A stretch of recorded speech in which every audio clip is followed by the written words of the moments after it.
What is going on, everybody? We are here with Paulina Luna. This is Cardone Digital Ventures. I am your co-host, Samuel Arms, and we are here with the original Gary Cardone.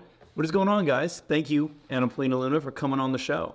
Thanks for having me on. Very happy to be here. Yeah, happy Mother's Day, too. This is your first Mother's Day, I understand, and I think I'm a father, so I really value. I brought my two kids to their mother yesterday, and it's a beautiful thing to see kids with both parents. I think both parents, whether you're, really, our marriage didn't survive it, but we think that the kids need a mom and a dad. So very well done on being a mom. Thank you. Very well done.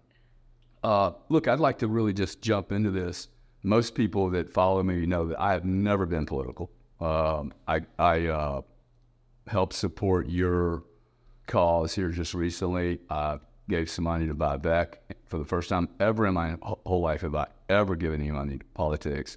I barely read anything about politics because I was just, hey, let me just go do it. And everybody else can do whatever they're doing. And I'm just going to create money and jobs and businesses and try to exercise the very little muscle I have, just focus on the muscle I have. So I don't know much about politics, but the reason I've gotten involved because I realized that me not being involved is helping the other team, and me being passive and apathetic. And I'm really speaking to the audience too, because I think we have become very passive and apathetic. Apathetic meaning we've just given up. We've lost so much hope in our political leadership that I vote, but I need to vote with my wallet. I need to vote with my actions. I need to vote with my voice. Let people know this is my view now because I've been too passive. And then I need to meet some of you people and figure out, hey, who are the solutions in the political realm? Because it's a club. Like business is a club. I've been in 5 industries. They're all clubs. Right? Yeah, it's true. not a bad thing. It's just, hey, It's just how it is. Universe of people, and they all get to know each other. And but I think it all stems from one thing. And so that's where we're going to start here. I would like you to grade the education system over the last, say, your lifetime, say 30-ish years. Grade high school and elementary education in the United States. Oh gosh, we're probably A to F. Yeah, we're probably failing.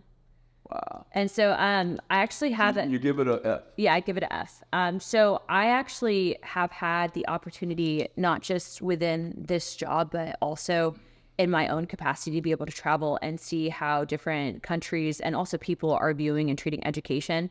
You can go to somewhere like India, and when you look at the reading levels that exist in India compared to our even elementary and high school kids, I mean, they're blowing us out of the water. And then you see that, 10 years down the line, and you see how they're kicking our butts in science, technology, engineering, and mathematics. And so I think one of the big questions is, how do you fix that? And I think one of the biggest problems that we created for ourselves is when you took the federal government and you had them really telling the states what to do with their education systems and how to really structure that. And they did that. They do that every year with an $80 billion federal budget. Is that the right number? I think it's probably more than that, but yeah, it's up there. And I think one of the things that you're seeing now is that there is this push to, I think, wokeify the education system, whereas you have places like China that are somewhat incorporating AI. They're having their kids focusing on things that make them a great country from their perspective. And then you compare that to our education system here. I didn't grow up in a particularly wealthy family. I actually went to over 6 high schools. And so I moved around a lot in between that education system. I think a lot of people say, well, how did you self-educate? Where does your experience come from? And I think because I saw that, I see the gaps that exist in our current education system. But it is pretty incredible to see that, when you incorporate what's happening with, I think, our younger kids with the exposure to social media, what social media is pushing on them, and then where our education system is failing, that's where we're going to see, I think, as a country, us to start to decline, especially in the next, 20 years. And we're also, too, at the same time, suffering from a population issue. So we actually have the lowest fertility rates, I think, ever reported, and that's going to create an issue as well. Yeah. Not to be a pessimist. Well, hey, I would have bet you would. I like you. Just on that answer, because I asked him earlier, I said, hey, how do you think she's going to answer the question, how would you grade the education system over the last 20 years and to today? I thought you'd say a C, kind of stay in the middle of the road. I told him that's C minus if she's really aggressive. You said an F. So well done on being honest. This is a total F. I have a 15 and a 17-year-old kid. They were both had started in Montessori school. Then we got really busy. We hired a private teacher, flew all over the world with us. And then we got divorced and we had, we couldn't agree on how to do that, unfortunately for our own insanity. But the kids now are in a private school here. Starts with an S and a C, and I'm really, really disappointed with it. But I'm just, the SC does not, they are consistent with all the other schools. Mm-hmm. And my kids have lost all respect for adults because the inconsistencies they see in the school, they're smart kids. And they're like, this is BS, man. When they were wearing a mask, half of them would wear it correctly, right? But they're watching adults break the rules, not follow the rules. They don't even believe grades mean anything anymore. Well, I think too, the issue is that the way that we look at the education system, like people are going to be better and worse at different things. Like there's different types of intelligences. So if you have a kid and you realize, oh, this kid might be really good at mathematics, or this one has really good spatial intelligence, you have to emphasize that, and you can't just expect them to one size fits all approach to education. So I was actually telling my husband, with our son, I think I want to do like a tutoring system and kind of go back to the old world and how they actually educated kids. And I remember the one time that I actually did well in high school was when I was on a self-taught at-home study program. Mm-hmm. And then my mom was like, no, you need to, go be with kids your age. And then my grades went back down again. So I think that really what we're seeing now, though, is that you have people in Washington who a lot of them don't have their families up there. They don't have kids that are in the grade school age. And then you have this federalized system, and then you see, different schools teaching different stuff. They're getting federal dollars, and we're really suffering because of it. So if it were up to me, I think how do we fix it? Yeah, if it were up to me, I'd say give the states more autonomy with their education system. It's not realistic to say that we're going to be able to abolish the Department of Education, because I don't think Well, I don't think that'll ever happen. The votes aren't there for that. There's too many people that are, I think, institutionalists in that sense. So I think the next realistic approach would be to cut through some of that red tape. Is it bad marketing as well? I don't think it's bad marketing. I think that people are tired of the education system currently. I just think that the votes aren't there. In fairness, if I was running a company and you and your husband had stock in my company and you graded it as an F, and you said, hey, look, your regulatory body is the federal government. They have an $80 billion budget. You don't continue that. Correct. You knock it in its head. You fire everyone involved, and you start over. Correct. See, I keep asking this question, is this fixable inside? I don't think it is.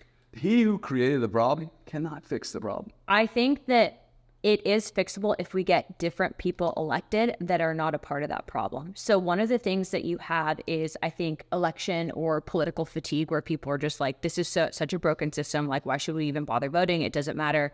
There's a uniparty. That's it.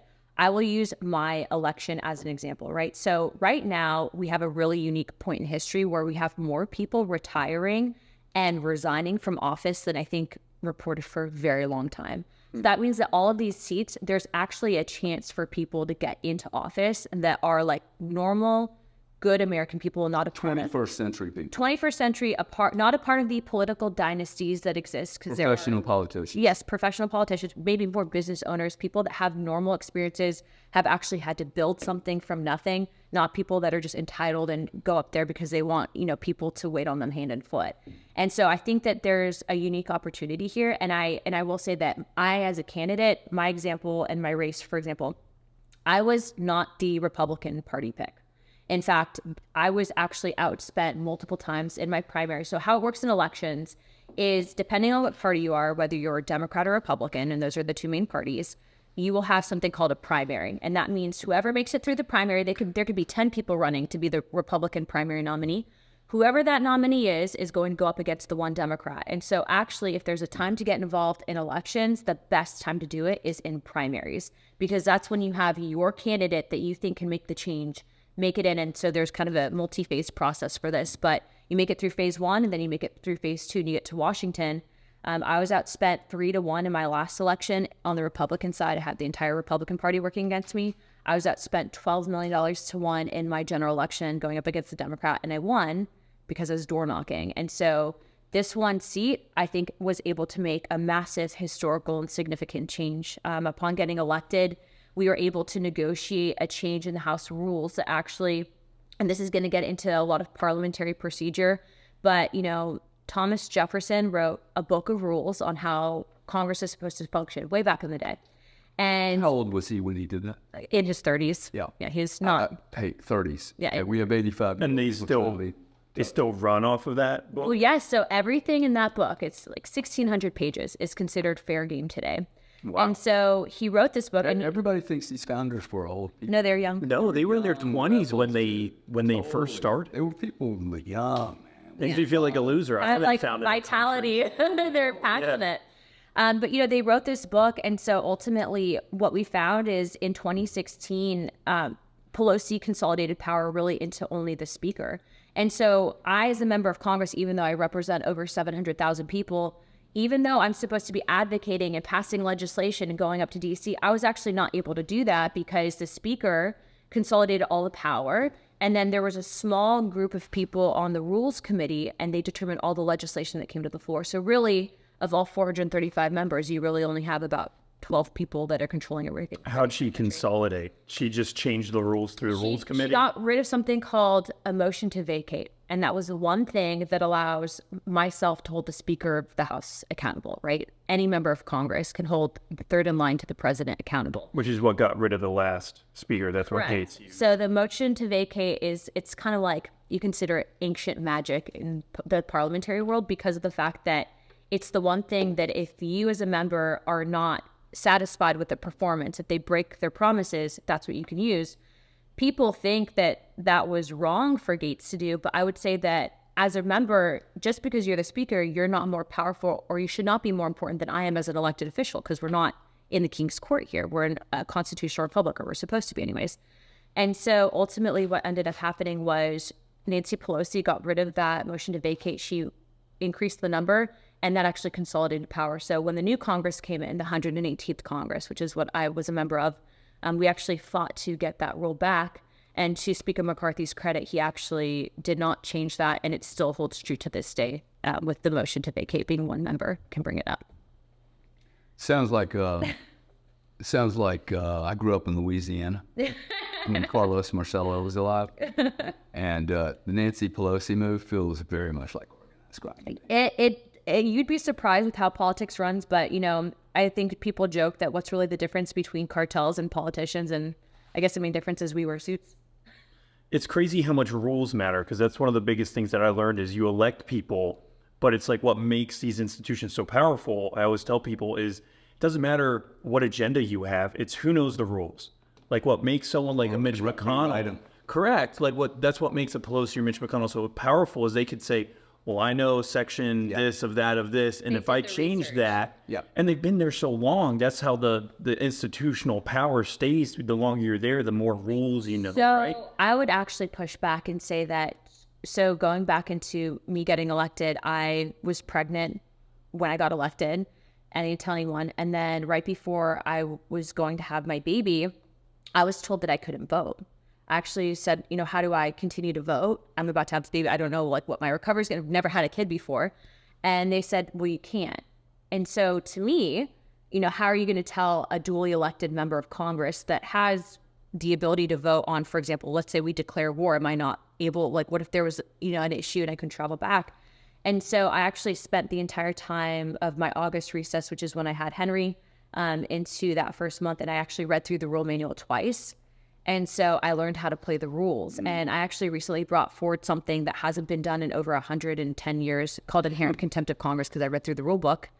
And I've been told before, you can't do things. And I said, well, that's not true, because I actually read that I could. And so that's how I've been able to legislate. So you have to play the rules. Pushed back. They've said, you can't do that. And then you go, rule book. And then they just go, what? They go, shoot, she actually read the rules. Yeah. And I talked to the parliamentarian. I said, how many members of, he said, maybe I can count on my hand with the amount of members that have actually read through the rule book. Wow. How many of them do you think know the Constitution? Or have read it recently?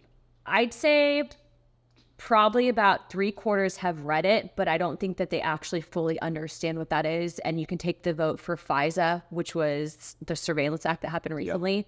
You had members of Congress advocating on why your Fourth Amendment should be violated. And I'm sitting there thinking... Remind the audience what the Fourth... basically you can't be illegally surveillanced without a warrant. And so when you're hearing that argument coming from members of Congress, and then you realize that in this bill, they created a carve out for members of Congress to be notified, but regular civilians wouldn't be. I mean, that's pretty egregious. Yeah. I think anyone, I don't care what your party affiliation is. I actually had Democrats voting with us to actually repeal that. And it was actually the institution itself on both sides that were like, we need to push this through for the intelligence community. So anyways, going back to your question, how do you change it? Marcelo. Yeah. Yeah. How do you change it is in these primaries, in elections, you have to get involved, and you can't just expect it to, because it will go the status quo if you don't get involved. But if you choose to make a difference, you actually, one person can make a difference. Does that mean we're stuck with the education system based on who's elected in Congress?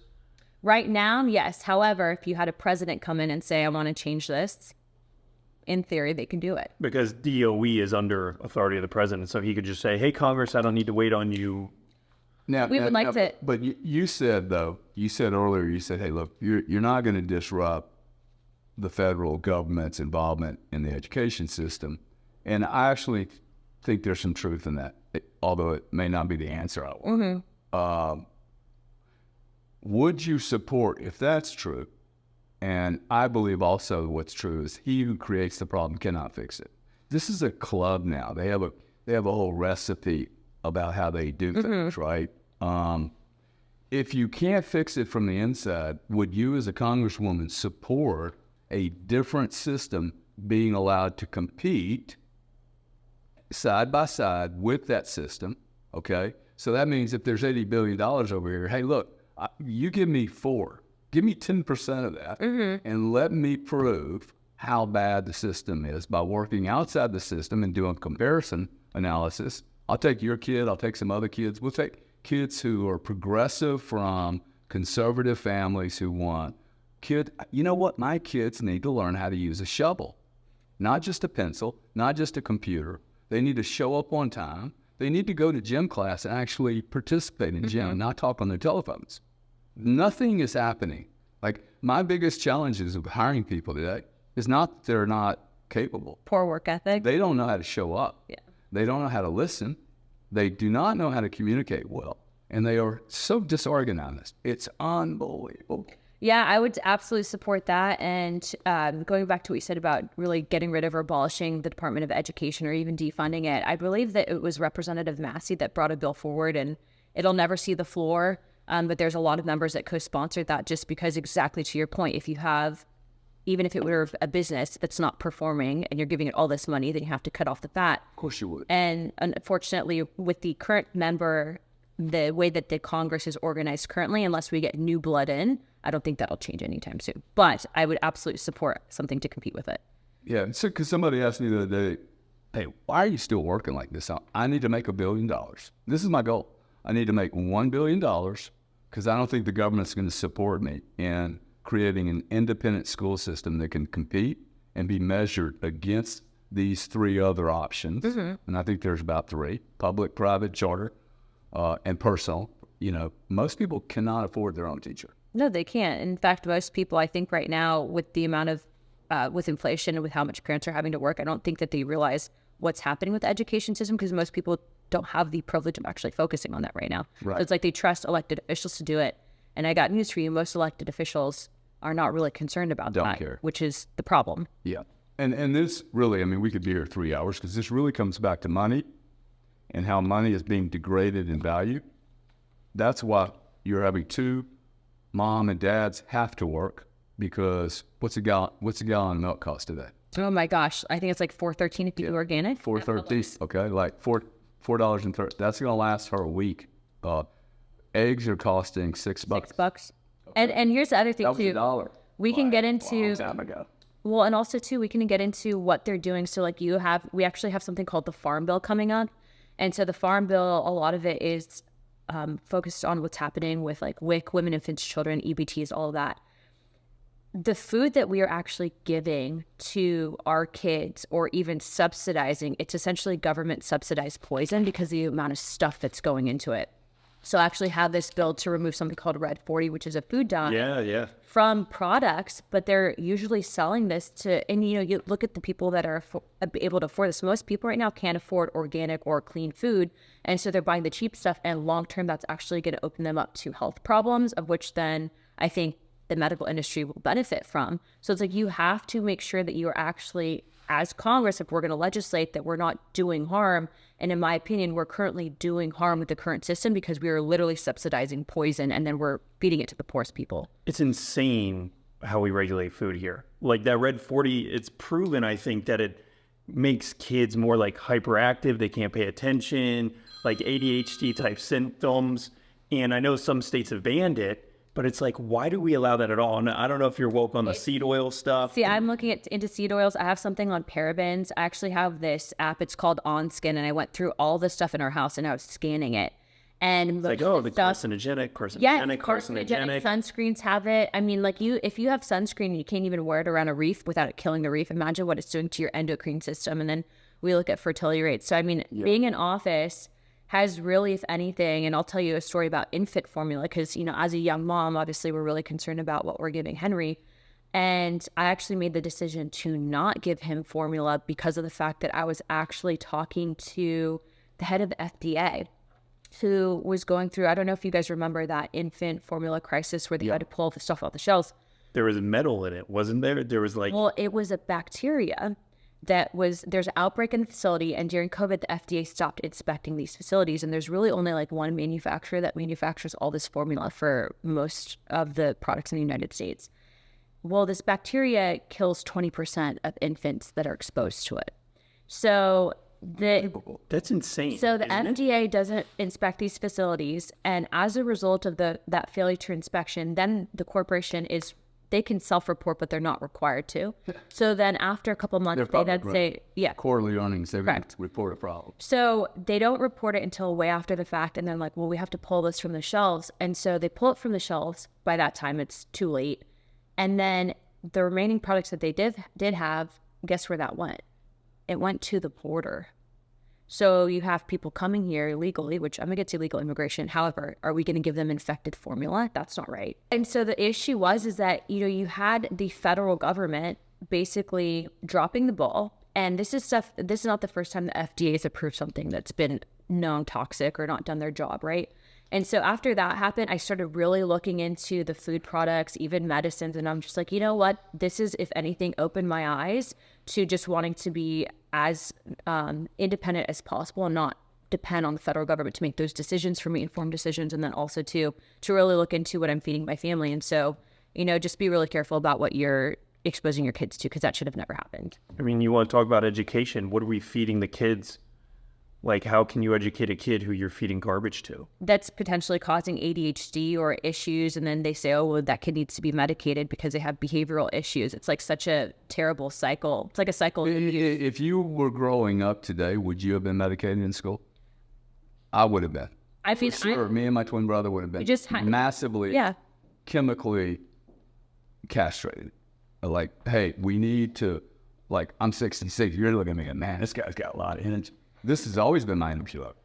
And the more bored I get, the more energy I like. Well, even my son now, he's crawling around, he's lab. That's how little kids are. Yeah, that's how little kids are. And so, you're feeding them stuff that's getting them hyped up and potentially, all here as I sit here drinking sugar. But the point is that you should not be subsidizing that, especially within our school lunch programs. So there's a lot of stuff that we've been able to fight for, but I mean, look, your brain handling sugar is very different than a child handling that same amount. I can't even remember. I don't drink that sugar, but I would eat some sugar. But I'm a grown man. You've traveled a lot on food, and I knew this was going to get all. Well, that's why we had some questions. I'm like, I bet you we're gonna go. Forget the questions. Be like, oh, what are we talking about? You travel a lot, right? I've lived in other countries for 14 years of my life.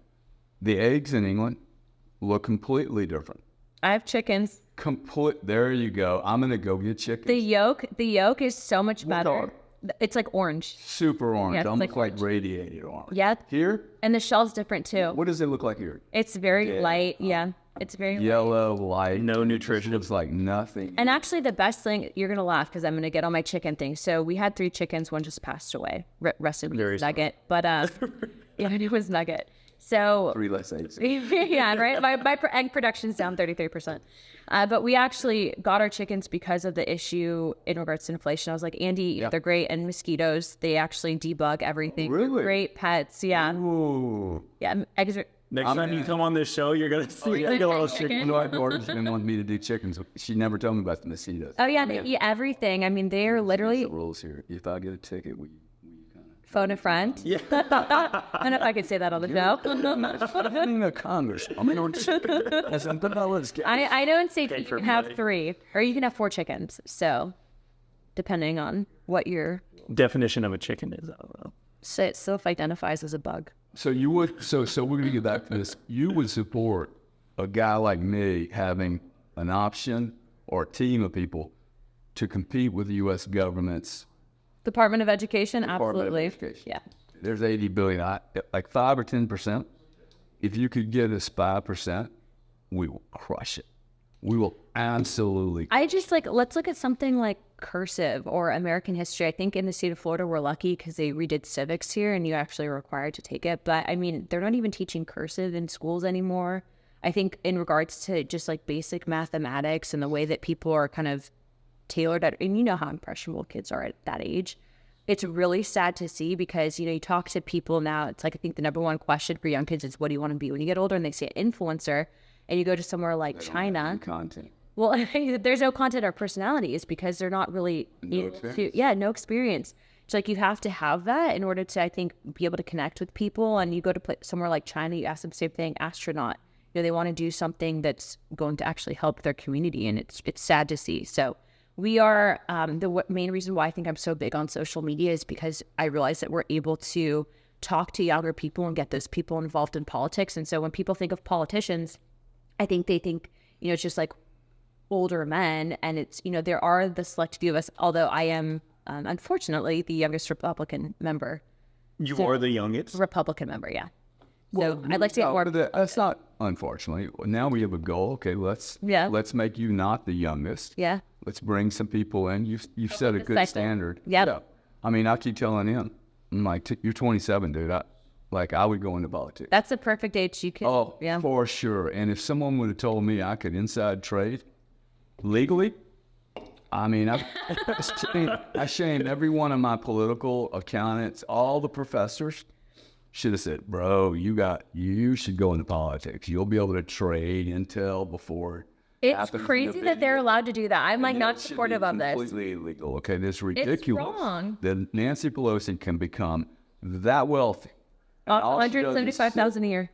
Unbelievable. Okay, and of course so. I mean, they've made it legal for her to do it because she's got all the inside intel. There's a couple of people that have supported bills that would prevent, I think, members of Congress and their families from being able to own stocks. And I told Andy, like, once we got elected, we actually sold off what little stock we had because I was like, I don't even want to, like, touch that or be a part of that because I think that that's part of the problem.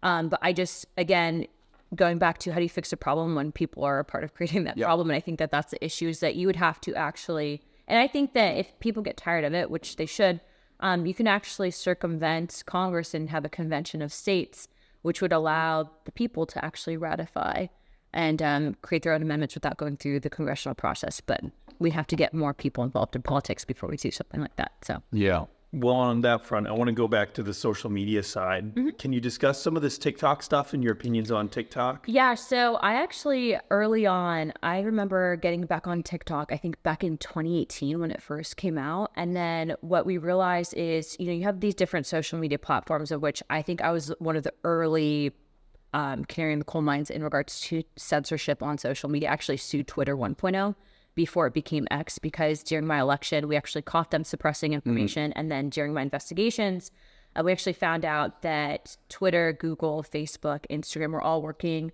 together to suppress information about the 2020 election and using the Department of Homeland Security under CISA, which was actually set up to monitor terrorists. They're using it against the American people, which is completely unconstitutional or wrong.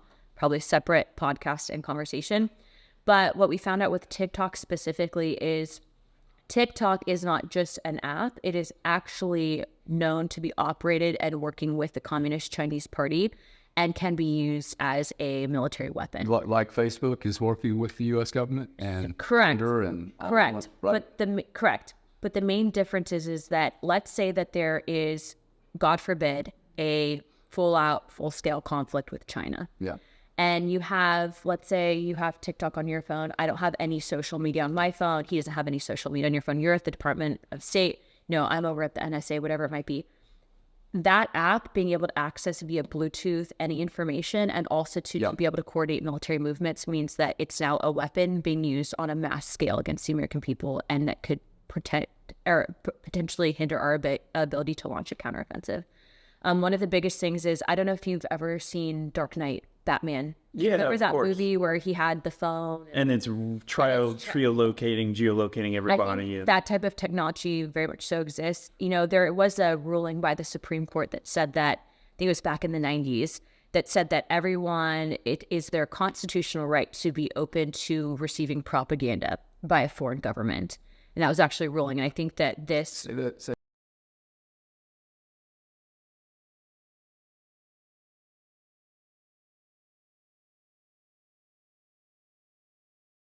to be able to receive propaganda from a foreign government. Right. And so I think that this will be an interesting debate at the Supreme Court level because it's going to bring that back up. But the one thing that you don't have is the ability to, like, first of all, if you're unwillingly, right? Like, do you know that you're receiving that information or is it propaganda? But then you have this other aspect of it. It's actually a military weapon. And so I'm a firm believer you wouldn't want to allow the Communist Chinese to buy up all the farmland next to a military installation and spy on us, right? So I think it's kind of the same level of protection that we take. So, I mean, you have the aspect of, is this, you know, are you interfering with the free markets, whatever it might be, but just based on the briefs that we've received. And I've had these discussions and I love social media, but the one thing that I do not like is that China is a very much so military threat. And I think that probably in my lifetime, if we don't turn this around, that we might have something kinetic happen with China, and that's dangerous. I give my opinion, but do you have anything to say? I guess I kind of, well, I probably disagree with you. No, I hear your answer, but the problem is I think it's a really slippery slope because what about all the silicone chips that are being made outside the United States? That's a massive problem. I mean, really what you're saying is that America, in order to solve the complexity and size of the problem, America just needs to become self-sufficient in all areas. And basically become this fiefdom of itself, and don't allow anybody to come in and grab data while we're grabbing data. Like I think banning TikTok is only going to help Google and Facebook and others. You're picking winners and losers now. If all of this was open source and we could actually see what was going on, if possibly the FTC, the DOJ, and whoever does AML and KYC could agree with every merchant on the planet. There's 52 merchants, 52 million merchants on the planet. The terms and conditions of which there's a bunch of IQ in this room. Not one of us have ever read the complex terms and conditions of a merchant to consumer contract, right? That's under credit card processing. These are so complex. When we could have one bill of rights on the internet, one bill of rights for e-commerce, and the terms and conditions are all the same for all merchants on the planet. Like, why is it you cannot understand it? What you were talking about was the complexity of TikTok's terms and conditions state that anything connected to TikTok, they can go with, keep going. Like, literally, Mia could be on TikTok. She can access TikTok now access data. That's what she was saying. Yeah, basically anything that has access to the same system or within vicinity of it. And I think that to go in it a step further, when we're talking about, so like, first of all, if you have a government phone, you can't have TikTok on it, right? For good reason. But I think one of the other issues then is that you have this aspect of, again, going back to, you know, are we going to see in our lifetime another world war? And I don't talk about that. I think that if we do not turn things around, yes, I think it's very likely. And it scares me because I have a now baby son who will be likely drafted. They changed the draft laws too, so also women can now be drafted. And I am, as a veteran, I do not want to see our country go down that path, because I think that for too long we've gone down this path and it's hurt a lot of people on all sides. And so I don't want that, but with our current trajectory, I think it's going to happen. I actually just had this conversation recently about Taiwan. Are we going to see China go into Taiwan? I think it's likely before the November election that China does it, and I don't think that we're going to do a damn thing about it. I mean, what's interesting is, and we can talk about war, but you were talking about being censored by Twitter and Google. Was TikTok censoring you? I actually was not on TikTok at that point. So I had my platform, but I wasn't extensively using it. And then actually around the same time that I was getting censored on Twitter, so they said that I was pushing disinformation about the Hispanic voting bloc, which I wasn't. But I actually had posted a video, and it was a meme of Elmo on fire. And where he's in his hands are up. I love that. This Elmo meme. So I posted that, and I was like, whenever you talk to someone about border security, right? It was like Elmo in the meme, and they actually removed my posting and locked me out of my account on TikTok For the Elmo one. for the Elmo meme. And so that's when I was like, I'm getting hit. I can't win here. I'm getting hit on all angles. Yeah. So I must be onto something. But after I got elected, then we had the issue of people creating fake accounts of me, and then I think they're literally in other countries trying to get donations. So there's nothing that actually, if they're in another country, I can't do anything if they're trying to scam people with donations saying it's going to my campaign. And so I actually had to work with TikTok to get different accounts taken down, and even on Twitter. So it's been interesting. But the issue is most members of Congress don't utilize social media. So a majority of members actually have their comms teams do it. So when you're talking to some of these older cats about algorithms and shadow banning and all this stuff, they're not fully tracking, which is, again, why I think we need more diverse people in office. But then also, too, you have this aspect of, talking on cryptos, and then also, too, AI. Some of these people are upwards of 70 years old. And so I think they're checked out. Well, and that's just my fear with TikTok, because I used to be all for banning it maybe 2 years ago. But now I have the realization that, okay, every other social media app is controlled or able to come under the authority of the U.S. government, which means they have the authority to silence someone like you. It's like the classic American problem where both options are terrible, and you shouldn't only be presented with two options, but the option of invasive Chinese technology that is effective and efficient in communication, and that maybe the U.S. government can't just outright ban me, but the Chinese can.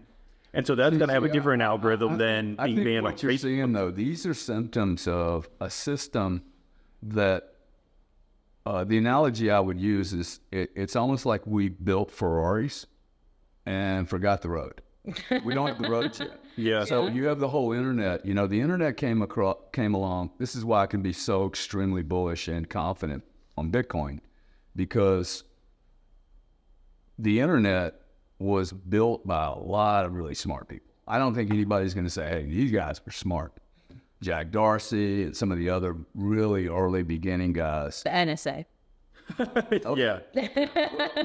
Even the NSA. Now, that's a great, okay, let's say that all of them, they completely missed that this was going to be a system that needed monetary movement of funds. And they never even considered that. There's no payment system that was ever built into digital. Guess who, into the Web3, guess who benefited the most? Wall Street finance, banks. Banks are the only entities across the last 20 years that have not been impacted, okay? Stores. Walmart almost went out of business because Amazon, right? So they missed that there's no way to really exchange microtransactions for your time or my time to pay me $2 and that's 35 cents goes straight to Visa and MasterCard. There's minimum fees. They don't understand this is going to turn into a microtransaction world. Trillions and trillions and trillions. You talk about AI. I'm going to have an AI assistant that's going to look like backup, that's going to send money to your assistant in the future. Wow. Oh, absolutely. Yeah. It makes so much sense that we would be using money this way instead of what? Clunky U.S. dollars moving across a credit card system. There's 7 people involved in that transaction. This is hammering these families in unnecessary expenses because the old analog system, needed all these people. The new digital system only needs the consumer and the merchant. Yeah, the one thing that I don't want, though, is essential back to the CBDCs. Yeah. So that in itself... Well, we already have that. Yes, well, but... It's called the U.S. dollar. But when you have Congress, when you have Senate wanting to fully control that, and then I can tell you what I'm seeing from the issues that we're having with the intelligence community. Let's take, for example, political targeting. For example, what happened in Canada, right, during COVID, if you step out of line, if they say that you're pushing something that's considered disinformation, and then the ability to just fully shut down and freeze everything, that's the one thing. It's like you have to create an ability for people to still be more powerful and have that currency respected. And so that's why I think when people ask me, I'm by no means an expert on Bitcoin, but when people ask me, do you support it versus a CBDC? Absolutely. That's why. Well, see, now here's an area where you said, hey, you and your husband shouldn't be allowed to buy securities, which I actually agree. Mm-hmm. Well, I'd love to talk to you guys about buying Bitcoin, because if you were already said, hey, as a politician, I need to opt out of owning my own stocks. Maybe you own an ETF. Maybe you own a mutual fund. That's a little different. But I could see where the politicians, you owning Bitcoin, there's no influence. Yeah, you can see everything. There's no political, there's no CEO to can't buy any you a backup. There's nobody to buy, right? And now you're part of a system. It looks like gold. You wouldn't be. Nobody's going to say you can't own gold. This is just a digital gold. Well, there's members in Senate that are being paid in gold bars. No joke. That was a joke. It was a totally illegal. I was about to say that would be. He's corrupt. Yeah, he's a corrupt guy. Yeah. Wait, who? The New Jersey guy? Yeah. Okay, that's funny, because this is the second time he's under lawsuit. Like, I don't know how I got those gold bars. It's Wasn't it from a foreign government? Yes, it was. Okay, totally the Turkish government. Yeah, but see, this. When I hear the old politicians going, hey, this is still being used for drug money and for, really bad things like trafficking, that's just not true, okay? Like, the last place, I own a company that does this called Node 40. The last place you want to commit a crime is with crypto. Yeah, I was with because you can track everything. Maybe some other crypto you can get away with it. Bitcoin would be the last place you would want to play with a criminal activity or any activity you would not want extremely. Like, I think all these guys are going to end up in problems. I think there's a lot of actions getting ready to be taken by influencers who misled. Oh, that are pushing people to buy. Look, but this is an evolving business, okay? Every industry is created, and there's a lot of rough edges because there's no regulation that's digitally built. We are living in a 1930s world. Well, these rules have to be rewritten for the world we're living in. This is my point. We cannot fix the system this way. We have to run a parallel system and say, hey, Gary's got this idea about terms and conditions. All 52 million merchants should have the same terms and conditions, one page long, not 37 pages in micro fonts. And hard to understand English that you need a law degree to. What would possibly be wrong with that, right? That we would have a commerce platform, whether it's in-store or online, all the rules are exactly the same. Well, if there's one committee it's going to go through, it'll be Energy and Commerce in Washington. So that'll be an interesting thing to see kind of down the line. I know right now. But it's a good solution because you can't change everything. Like, I've done this before. You cannot change. What Pelosi did was she just changed one little tiny thing. It was a big deal. We had to consolidate total power. She was like Thanos up there, and thank goodness she's on the Speaker of the House right now. But what I will say is, it's been interesting to kind of see just with how, we're talking about something like Bitcoin and crypto, and then how you see that right now Congress is just now discussing AI and how that's, the biggest thing they're concerned about is like all these deep fakes and people potentially putting out false information. And so I think as we continue to move forward, I just got done in Tampa. There's a Special Operations Force Industry Conference. And so I was out there checking out some of the tech that kind of exists. And even AI, what's going to happen with AI and our warfighting machines when you remove the person and that empathy aspect from the war? We're literally going to have to rewrite the laws of armed conflict. Right. And the unfortunate thing is that our adversaries don't care about that. They're trying to hurt us and it's crazy to think about this, right? Because I'm here, I'm a mom, I'm in CP, I'm just kind of a normal person, and then I'm going to Washington and focusing on issues here in the States, but then you have this massive global scale thing that you have to consider too, and that there are people in other countries that literally want us to die. Like, it is the craziest thing. And so how do you do the least harm legislating, understanding that you're protecting people at home in the States, but then also gearing up for our next fight, which is, I think, going to happen in the Pacific. And so I don't want that. But I think that unless we get a change in the White House with foreign policy, I think that it's very likely to happen. It's scary because when you game theory it out, one of the big questions is what happens when we start using AI to say, should I go to war right now? And the AI walks you through 30 different scenarios or more, hundreds, and says, most efficient. actually, right now. 3 million people. Yeah. Well, with AI, the problem is how is it being programmed and how's it being written? So I know AI, my husband actually asked, I think it was ChatGPT about me. And initially they said that I was Russian born and that I was basically it could have been written in the most false fashion, but you could tell that whoever programmed it had programmed it with the wrong thinking. And then so when my husband wrote back, this is wrong, the AI actually apologized and said, oh, we're so sorry.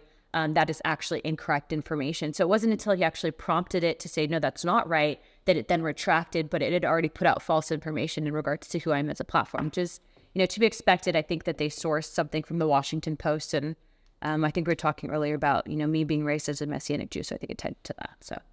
Well, a little bit like your story on the Bible, right? I mean, once humans get a hold of it, they tend to change the story. That's why I just want the first edition, please. So, I think, when you're talking about what's happening, so everyone usually reads the New King James Version, but that was actually rewritten. And then if you look at the Catholic Bible, it's way different than that. And then if you go even farther back, there's actually many books that were actually removed. So in total, I think we were chatting about it, but the Ethiopian Orthodox Bible has over 80 books in it.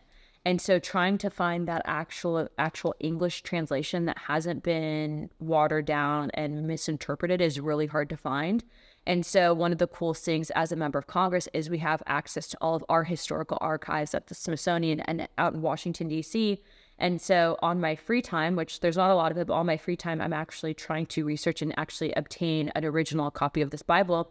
And interesting, I met with a Ethiopian friar pastor, and he was saying that actually when he did his thesis, he actually had to go to the Vatican, and that at multiple times over the last, several hundred years, the Vatican actually went into Ethiopia and was removing historical information. And so, I'm always following kind of that historical text and what the truth says. And I think that there's so much that we don't know in regards to what the actual Bible says. And I'd be really interested in spending a day within the basement of the Vatican. I'd like to spend a month down there. Oh my gosh. I have to ask you one question. Yeah. We're still on the first question. Education. Yes, that's right. So we talk about TikTok being the big bad boogeyman. China does not allow their children to engage in any type of social media, right? I think that they have, from my understanding, they have different apps that they will use, but I think that what they do have is so controlled that I wouldn't consider normal social media like what you and I could access our kids here in the States. This is what I was going to ask you. Yeah. So you got Henry, he's nine months old? Yeah. Henry's, is he going to get a phone? No, I'm not giving him a phone. Awesome. No. My children did not have phones. They don't even use phones now. They're like, what? I don't need this. Like, they did not have phones until 1 year ago, 2 years ago. And the teachers are all like, hey, what? Y'all went through a bloody bad divorce. What is the deal with your kids? I'm like, they didn't have any phones, man. And they didn't even need them. They had my phone if they wanted. I bet they have normal personalities too. They're chatty and we have personalities. They can listen. Okay, they're not all like, even after a big old bowl of cereal and sugar, it's still like they're not all in some screen. And the people, the teachers and the counselors are like, hey, this is very different. But see, my point is, hey, we're sitting here worrying about TikTok. Why don't we actually focus on the real problem? Our children have no attention spans anymore. Because they're being obliterated with, what's it called? Serotonin. The social dilemma. Have you seen that? Oh, it's horrible, okay? Yeah, they actually program it to where your dopamine receptors, I'm a grown man, okay? Yeah. I'm doing the social media stuff. 18 nice quotes. You get this all the time.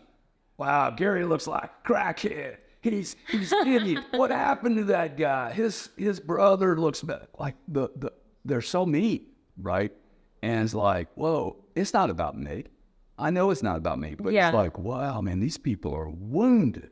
I mean, I'd say the healthiest thing I did was I actually uninstalled all social media apps. I think I have Pinterest on my phone. That's about it. I actually have a separate device. And when I'm working, I'm on that device and then I put it away. But I mean, also too, as especially an elected official, and then obviously the threat concerns that we have, I mean, at a certain point, like we found out that people are paying bot farms to go after their political rivals. So like you could never know if you're arguing with like an actual person. It could be just like some like AI bot farm somewhere. Yeah. But then also too, I mean, social media, you take it with a grain of salt because I've met some. You can't do that though. The point I was trying to make, I can get emotionally reactive. Imagine what the children are going through. See, that was my point. They can't handle that. Yeah. They're like, oh my God, man. So suicide rates go up. Exactly. So to me, like we should be talking about something else. It's not about TikTok. It's not about Google, really, okay? And I agree with you. If Google's not allowed to go into China, dude, you can't come here either. Exactly. But we need to say no to all their shit. Not just part of it. You can't do part of this. Yeah, no, we have a production. I think we saw that during COVID with everything from our pharmaceutical industries to our chip manufacturing to a lot of our supplies. I know we have a massive issue with crane production. And what they're finding is the CCP will, even just on some of the CCP, the Communist Chinese Party, they're taking some of our basic equipment, you know, like selling, for example, drones to law enforcement for like dirt cheap. And then they're finding that this stuff is literally sending stuff back to Beijing. And so our military uses DJI, which is Chinese manufactured drones. Yeah, we're not supposed to be doing that, but the point is that anything that they are giving to us, there's always a leash attached to it. And so again, you know, China is not, and without kind of going into too much of what our briefings are, is they're not our friend. And so I'm right there with you, you know, geopolitically speaking, we really don't, I'm not an isolationist either, by the way. Like I want us to have good trade relations with other countries. However, can't keep embargoing people, sanctioning people. Well, so breaking supply chains. Where we're at right now, though, is if we had our own production, if we had healthy production here in the States, we wouldn't be so heavily reliant on that. And I think or Americans willing to pay for it. You know, show me a California that is willing to put up a power station in their backyard. Not yet. However, if you could incentivize corporations and businesses to either move it to friendly countries and or move it back home via tax regulations and breaks, I think that could be something. It'd be baby steps, but I think it's a step in the right direction. Really, I think it wasn't until the 70s. Wouldn't it be better for the government to pull back some of the military dollars to protect all these things that we're trying to protect? We pull back those military dollars and then we deploy those dollars to U.S. We make everything here, not because we're the best, but because it's a great insurance policy. We have figured out from COVID-19, whoever pulled that those shenanigans, that we need to be self-sufficient. If another event like that happens, like, okay, now how many times are we going to learn this lesson? Well, I think that this goes into the conversation of rescission. So it's the ability of Congress to reallocate funding. And, you know, when you're looking at, they recently just had a Senate hearing, it was Mike Garcia actually on House Armed Services. He held up a bag of washers and he goes, how much do you think this bag of washers is? And then he actually read the number that these contractors were charging the U.S. government to manufacture that. And I think it's like you have vets in positions to understand that, you know, that pencil doesn't need to be $5,000 to manufacture that pen. And I think that that's important conversations that we have to have because we can't continue to spend, especially when we're being overcharged and price gouged. And so I think that those conversations need to be had. And I think that when you go up there, I mean, I sometimes feel like I'm screaming into a vacuum because no one wants to get hit on voting against military funding. But the thing is you don't technically have to vote against it. Just reallocate the funding and say, negotiate the price point for goodness sakes. Like you're not going to overpay for an item. Why would we do that with our tax dollars? Because they don't have to. Is it so entrenched because whoever has that contract then just donates? There's no quarterly report. There's no transparency. There's no responsibility. There's no accountability.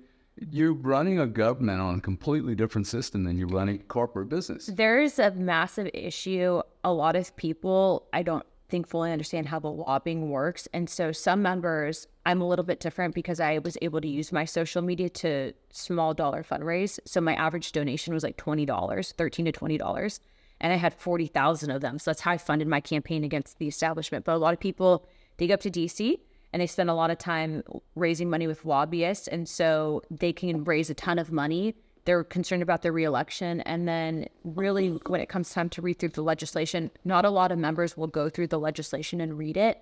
They rely on their staff, or they have these lobbyists that'll say, hey, we need you to vote this type of way. And if you weren't a member of Congress, people would call that bribery. That's what it is. And so why should it be allowed? And so people say, well, if you could do one thing, would it be term limits? And I'm like, I actually think that if I could do one thing, it would be limit the amount of money that could be spent in elections, because it should not cost 20-something million dollars to run for Congress. Right. And if you're fundraising full time, you're not able to legislate. Right. And if you're not able to legislate, then you're not going to vote in the best interest of the country. So which one? Do you want to talk about that? Which part? Because this is one of the, so this is the question. Yeah. First off, where are you on war? If you were president of the United States, are you pro-war or not war? I think it would be for just war. So I hold President Trump's stance and positions in that I loved his foreign policy. He was the only president in my lifetime that ever was in office without declaring war. And I think how we withdrew from Afghanistan, the way it was done, I supported the withdrawal, but the way it was done was catastrophic. And I think that moving forward, part of the reason why I was so outspoken about supporting President Trump is because I knew his positions in foreign policy. And I was actually able to travel to places around the world. I've met with the president of Indonesia, the prime minister of South Korea.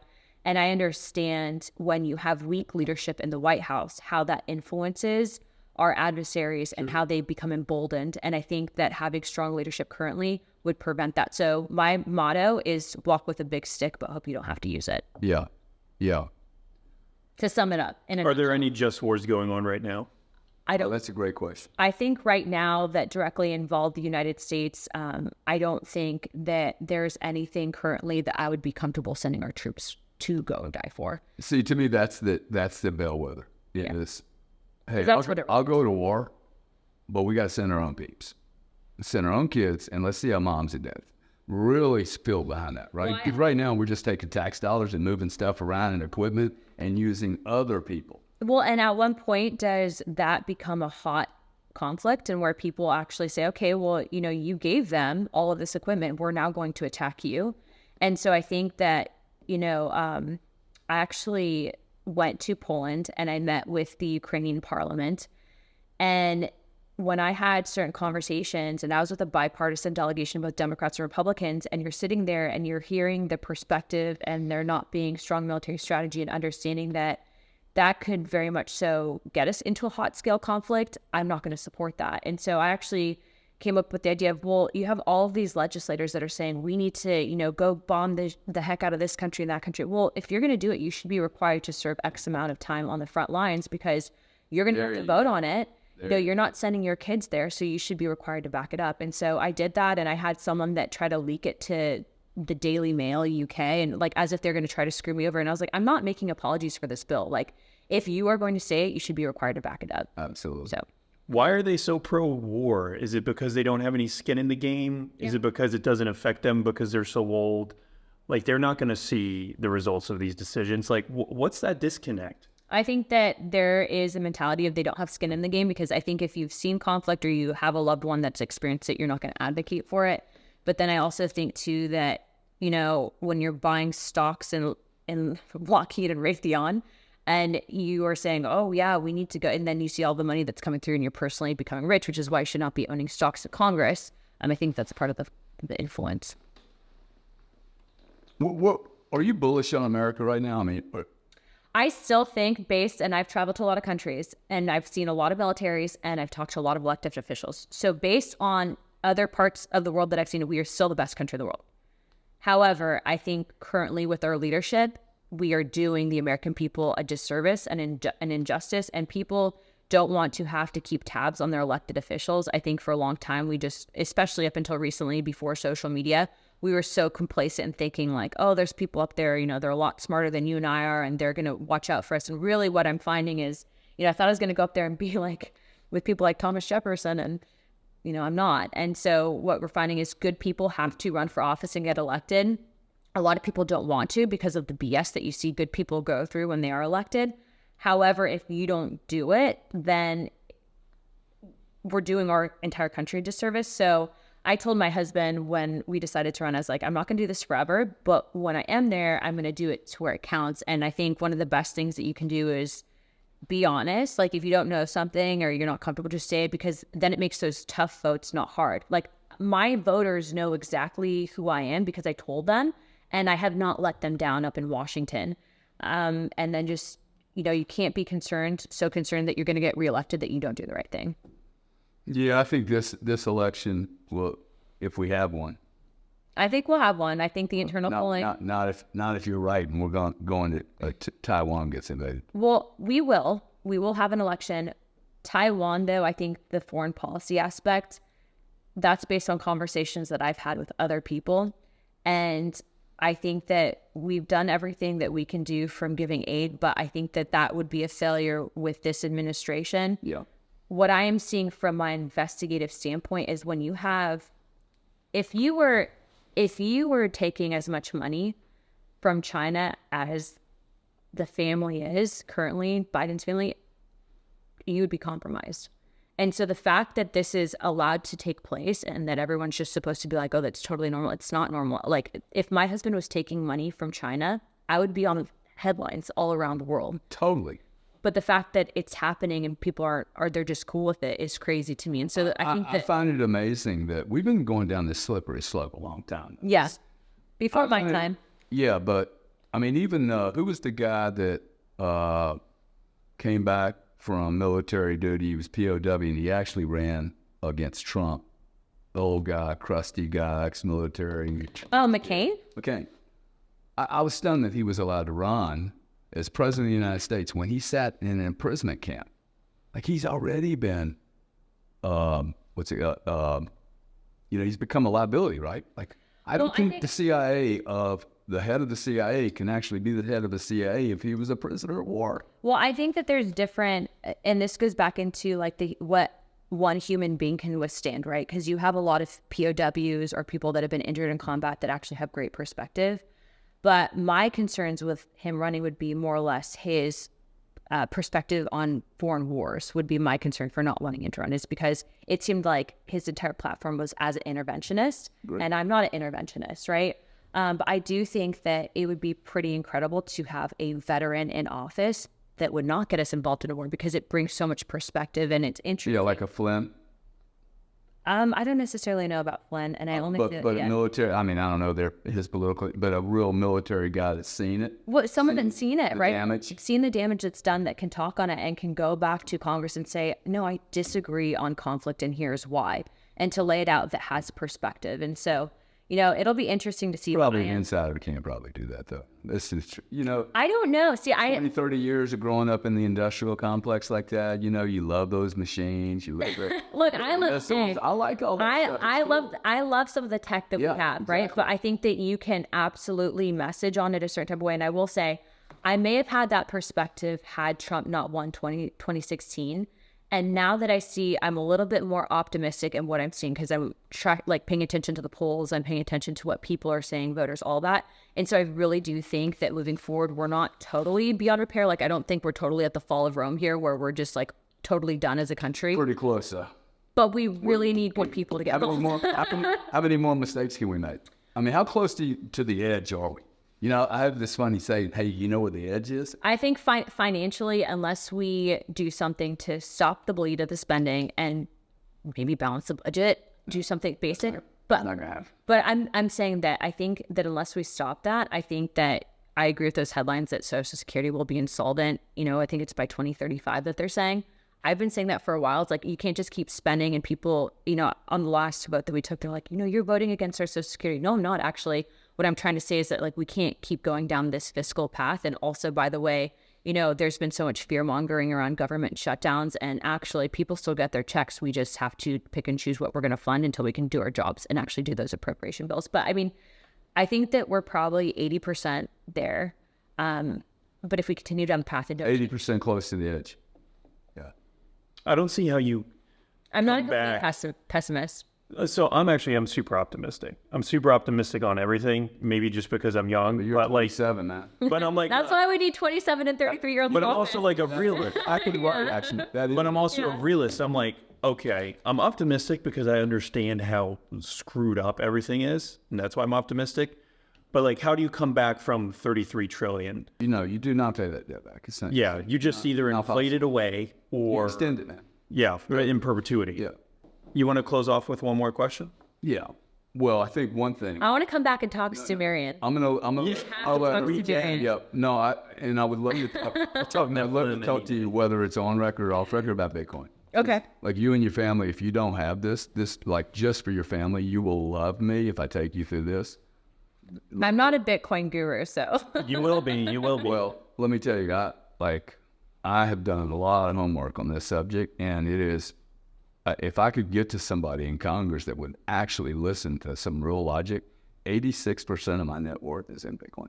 You should get eventually something scheduled with you and Vern Buchanan, because he's going to probably be the chairman of the Ways and Means community. Congressman in Sarasota.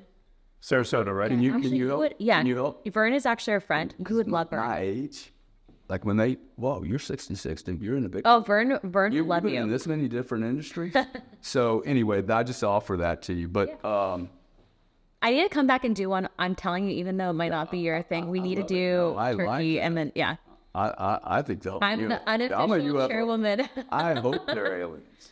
Well, so I can There's go not into this. aliens. I think There's a book called Species with Amnesia. Have you read that? No. Oh, okay. So that's right up your alley. Audible That's right up your alley. the Audible. No, you said this is the second time you said this. Oh, I listen to books on tape. You know what? Is that are you justifying it? Because I think you're reading a book. There's no different. Well, yeah, but some people don't know what that is. So, like, when I say I read a book, I don't want to totally mislead someone because I'm technically listening, but I'm reading it. Yeah, but see, this is interesting. Yeah. Interesting. I see this as, hey, this is just technology now. Yeah. Okay? 1,000 years ago, you read a book on a wall, written from blood or a bone. Berries. Now we're able to listen to a book, and we go, well, that's not really like reading a book. Really? Why not? No, I say that. You're reading so much more than you ever did before. Oh, I feel like a web crawler. I'm just like, I read 3 books a week. that's awesome. I could never have done that. You audibly? Well, I'll video it, I'll audio it, I'll read it. I don't care how I get it. Stick it in a Neuralink. Just upload it. You're going to be like the Matrix. I think we're going to become very, very smart people. So I guess Smarter question than for we've you is, ever been before. would you ever Neuralink implant? Oh, in a second. At my age, dude, I've had 13 surgeries. Your body starts to be like you can tell I'm not less sharp than I was a year ago. I'm fairly on it. It's the body, it's the physical parts that are like, oh, this hurts, right? So if I can get all that changed. I'm getting that now too. I have some esoteric problems with Neuralink, which is just like the people who Transhumanism. You're on the wavelength. But that's my only word. That's my only word. Transhumanism, Sumerian, all that. We're back to the aliens. There's a really good show called Ghost in a Shell, and everyone there has Neuralink. But then there's terrorists who go around and will take out your memories. I think we could end up going to a future of Neuralink. I think it's going to be different than everybody says. Let me just say this. I think at a certain point, though, like everyone, so like this whole concept of like a transhumanism future, I think it's like not fully tracking the existence of God, because I think that at a certain level, I'm not saying that we don't have free will, but I think that there's this spiritual aspect that people forget. So it's like, people are like, oh, the Hadron Collider, we're looking for the God particle. You guys already know, like, God's real. Why do you have to, we know, we have proof. That's why I think the Bible is so important, and getting back to the whole context and theory. The Book of Enoch was actually found in Ethiopia. And so I think that, talking about that, I've been using my social media to put out those little information breadcrumbs because I want people to know about that. But it's just like, I don't want to fully use my platform to just talk on religion, because I don't want people to think that, I'm trying to program people. I'm not. But I do think that there's a lot that we don't know as a human civilization. And so I'm on that quest to find that information. So it's like...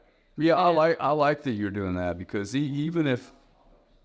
Look, I'm sure that we're finding out the Big Bang isn't quite exactly the way we thought it was. Oh, yeah. No. So I'm pretty sure that I'm not sure that we know everything about everything that we think we know about. I mean, you can look at go for yourself and like look at some of these ancient structures and how it perfectly aligns with different astrological, and then you read something The like, pyramids and Orion's belt. It's just a coincidence. It's just but it talks about in the Enoch how like the angels that left heaven gave mankind technology and wisdom and all this stuff, and like people all of a sudden we're just supposed to think that, you know, that doesn't exist. And I think that when you bring in the aspect of like, hey, God's probably real and like there's probably heaven, and I think it just brings a different level and perspective. And so, you know, I guess like the biggest question I always get is like, why are you in politics? And I think the answer is, well, it's the right thing to do. And I know that I have a certain toolkit and I can message a certain, so I'm using my toolkit to help people, but I'm not doing this forever because it is a personal toll at a certain level. So while I do it, I'm going to do the job well. how many years we got you?